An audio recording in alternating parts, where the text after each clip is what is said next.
Hi friends, welcome to my venue. അപ്പോൾ ഇന്നിപ്പോ ഒരു സ്ലിറ്റ് ഉള്ള ടോപ്പാണ് കേട്ടോ. കുറേ ആയിട്ട് എയർലൈൻസ് തന്നെ ചെയ്യുമ്പോൾ എല്ലാവരും എന്താ സ്ലിറ്റ് ചെയ്യാത്തതെന്ന് ചോദിക്കണോണ്ട് ഇപ്പം നല്ല ഹെവി ആയിട്ട് ഒരു സ്ലിറ്റ് ചെയ്തിട്ടുണ്ട്. ശരിക്കും പറഞ്ഞാൽ എനിക്ക് ഇതിന് ദുപ്പട്ടയൊക്കെ പേരെന്ന് ഭയങ്കര ആഗ്രഹം ഉണ്ടായിരുന്നു, പക്ഷെ സമയം കിട്ടിയില്ല. നമ്മളിപ്പം നല്ല ഹെവി ആയിട്ട് ഒരു ഫംഗ്ഷൻ വെയർ ആയിട്ട് ഒരു ടോപ്പ് ചെയ്തേക്കണേ. അത് ഹാഫ് കോളർ വിത്ത് വി നെക്കാ ചെയ്തേക്കുന്നത് കേട്ടോ. ഹാഫ് കോളർ വിത്ത് വി നെക്ക് ചെയ്തിട്ടുണ്ട്, നല്ല അടിപൊളിയാണ്. ഇതുപോലെ ഇത് മെറ്റീരിയൽ ഒരു സിൽക്കി ഫാബ്രിക് ആണ് കേട്ടോ. അതുപോലെ അതിനകത്തോട്ട് ഫുള്ളി നിങ്ങൾക്ക് ഇപ്പോൾ നോക്കിയാൽ അറിയാം, ഫുൾ ത്രെഡ് വർക്ക് ആയിട്ട് ഇതേപോലെ ഫുള്ളി ഗോൾഡൻ സെറി കൊണ്ടുള്ള വർക്ക് ചെയ്തേക്കുന്നതാണ്.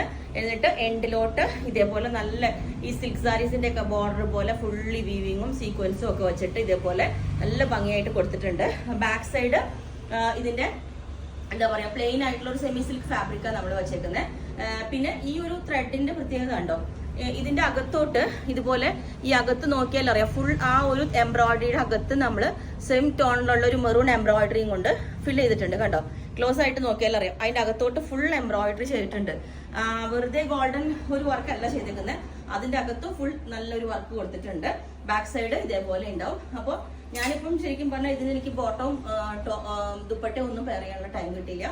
നെക്ക് കുറച്ചും കൂടെ ഒരു ഡീപ്പ് ആക്കണം എന്ന് ഉണ്ടായിരുന്നു, വേണമെങ്കിൽ കുറച്ച് ആക്കാട്ടോ.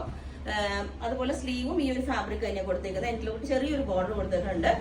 അപ്പൊ നല്ല അടിപൊളിയാണ്, സ്ലിറ്റ് ഉള്ള പാറ്റേൺ ആണ്, വിത്ത് ലൈനിങ് ആണ് ചെയ്തേക്കുന്നത്. അപ്പോൾ ഇതിന്റെ കുറച്ച് ലിമിറ്റഡ് പീസസേ ഉള്ളൂ. ഹെവി ആയതുകൊണ്ട് തന്നെ ദുപ്പട്ടയൊക്കെ പേർത്ത് നല്ല സൂപ്പർ ആയിരിക്കും ഒരു ഫംഗ്ഷൻ വെയർ ആയിട്ട്. അധികം പീസസ് ഇല്ല. ഇതും എന്താ പറയാ, ഇത് അടിപൊളി, അതിനെക്കാട്ടിലും ഭംഗിയാണ്.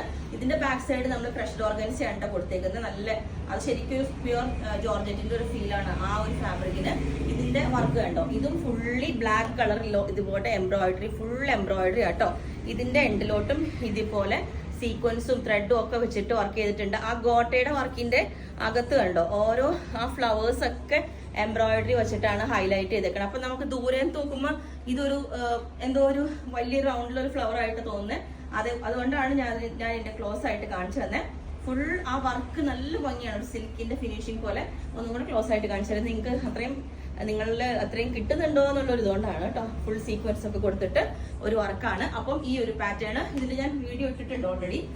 പിന്നെ വന്നിരിക്കുന്ന സ്ലിറ്റ് ഉള്ള പാറ്റേൺ തന്നെ കുറച്ചായിട്ട് എലൻ ചെയ്യണോണ്ട് ഇതുപോലെ, ഇത് പ്യുവർ ഫാബ്രിക് ആണ് കേട്ടോ. ഇത് നമ്മൾ ഡ്രൈ വാഷ് ചെയ്യണം. ഇതുപോലെ കണ്ടോ, ഒരു ഡോട്ട്സ് പോലെ ഒരു കൊടുത്തിട്ടുണ്ട്. അപ്പോൾ ഇതുപോലെ ആ ഒരു സിമ്പിൾ തന്നെ അതിന്റെ സ്റ്റാൻഡേർഡ് ആണ്. ഇതുകൊണ്ടോ ഇതുപോലെ ഉണ്ട്. ബാക്ക് സൈഡും നല്ല സൂപ്പർ ഫാബ്രിക് ആണ് കേട്ടോ. എല്ലാവർക്കും നല്ല ഫെയർ ആയിട്ട് തോന്നുന്ന കളറാണ്. ഈ ബ്ലൂ എന്ന് പറഞ്ഞാൽ എടുത്ത് കാണിക്കും. അപ്പം അതുകൊണ്ട് തന്നെ നമ്മൾ സിമ്പിൾ ആയിട്ടൊരു ബോട്ടിനൊക്കെ വിത്ത് ഒരു വി കട്ടിങ് കൊടുത്തിട്ടുണ്ട്. അപ്പം ഈ ഒരു പാറ്റേണും ഞാൻ വേറെ ചെയ്ത് കാണിച്ചു തരാം. ഓക്കെ, ഈ ഒരു പാറ്റേൺ ഇതേപോലെ ഉണ്ട്. ഭയങ്കര കംഫർട്ടബിൾ ആയിട്ട് വെയർ ചെയ്യാനായിട്ട്. പ്യുവർ ആണ്, ഞാൻ വീണ്ടും പറയുന്നത് ഡ്രൈ വാഷ് ചെയ്യണം. കാരണം നമ്മൾ കുറച്ചൊക്കെ യൂസ് ചെയ്തിട്ട് ഒരു വാഷ് ചെയ്താൽ മതി. അതിങ്ങനെ ഇപ്പോൾ വരുന്ന എല്ലാം നല്ല ഭംഗി ഉണ്ടെങ്കിൽ അതിനെന്തായാലും പ്യുവർ ആയിരിക്കും, ഡ്രൈ വാഷ് ചെയ്യേണ്ടി വരും. അപ്പം ഇതിന്റെ ലുക്ക് ഇതേപോലെ ഉണ്ടാവും. സിമ്പിൾ ആയിട്ട് ബോട്ടിനൊക്കെ വെച്ചിട്ട് ഇതുപോലെ ചെറിയൊരു വി കട്ടിങ് കൊടുത്തിട്ടുണ്ട്. ലെങ്ത് 47 വരുന്നുണ്ട്. ലിമിറ്റഡ് മെറ്റീരിയലേ ഉള്ളൂ. അപ്പൊ നമുക്ക് കസ്റ്റമൈസേഷൻ ഇതിനകത്ത് പോസിബിൾ അല്ല, റെഡി പീസ് ആക്കിയേക്കേണ്ടത് മാത്രമേ ഉള്ളൂ. അപ്പൊ നമ്മൾ സെയിം ടോൺ തന്നെ ഇതുപോലെ ഒരു സെമി പലാസോ ബോട്ടം വേറെ നല്ലതായിരിക്കും. പിന്നെ സെയിം ടോൺ തന്നെ പ്ലെയിൻ ജോർജറ്റ് ദുപ്പട്ട സെറ്റ് ചെയ്യണമെങ്കിലും അതും പറഞ്ഞാൽ മതി. ലിമിറ്റഡേ ഉള്ളൂ. എന്താ പറയാ, പ്ലെയിൻ ദുപ്പട്ട ആയിരിക്കും ബെസ്റ്റ്. കാരണം ഓൾറെഡി ഫ്രണ്ടിൽ ഫുൾ വർക്ക് വരുന്നതുകൊണ്ട് തന്നെ പ്ലെയിൻ ദുപ്പട്ട ആയിരിക്കും ബെസ്റ്റ്. അപ്പൊ ടോപ്പ് ഓൺലി ആണെങ്കിൽ അത് പറഞ്ഞാൽ മതി. പലാസോ ബോട്ടോ അല്ലെങ്കിൽ പെൻസിൽ ബോട്ടോ വേണമെങ്കിൽ ബ്ലാക്ക് അതും പറഞ്ഞാൽ മതി. പിന്നെന്താ, ലിമിറ്റഡ് മെറ്റീരിയലേ ഉള്ളൂ. അപ്പോൾ നിങ്ങൾക്ക് വേണമെങ്കിൽ താഴെ വാട്സ്ആപ്പ് നമ്പറിൽ കോൺടാക്ട് ചെയ്താൽ മതി. ബുക്ക് ചെയ്തിട്ട് ഒരു 7 to 10 വർക്കിംഗ് ഡേയ്സ് കഴിഞ്ഞിട്ടായിരിക്കും ഡെസ്പാച്ച് ചെയ്യുന്നത്. ഓക്കെ.